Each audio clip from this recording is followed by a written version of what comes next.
Hi, குட்டீஸ்க்கு leave விட்டா நம்ம கொஞ்சம் ஃப்ரீயாக இருக்கலாம், கொஞ்சம் லேட்டாக எழுந்திரிக்கலாம், வேலை எதுவும் பெருசாக இருக்காது, லஞ்ச் பாக்ஸ் பேக் பண்ணுறது இந்த மாதிரிலாம் யோசிச்சா இந்த குட்டீஸ் இருக்குல்ல சேட்டுன்ற அளவு கொஞ்சம் நெஞ்சம் இல்லை படுத்தி எடுக்கிறாங்க. ஏன்டா லீவ் விட்டீங்க, திருப்பி ஸ்கூல் ஆரம்பிங்கடா அப்படின்னு சொல்கிற அளவுக்கு என்னைய வச்சு செய்கிறாங்க.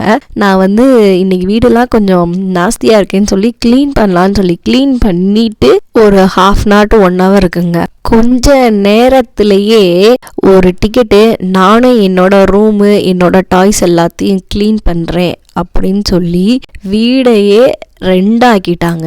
என்னால் முடியலை, என்னை விட்டுருங்க அப்படின்னு சொல்கிற ரேஞ்சுக்கு தான் நான் இருந்தேன். இங்கே பாருங்கள் எப்படி வச்சுருக்கா வீடுன்னு பாருங்கள். இப்போ தான் க்ளீன் பண்ணி முடித்தேன். கடைசியில் பாருங்கள் வீடு எப்படி இருக்குன்ட்டு. உங்கள் வீட்டு குட்டீஸ் இந்த மாதிரி லீவ் டைமில் சேட்டை பண்ணுறாங்களா அப்படின்னு சொல்லி கமெண்ட் பண்ணுங்கள். நெக்ஸ்ட் ஒரு ஷார்ட்ஸில் பார்க்கலாம். பாய்.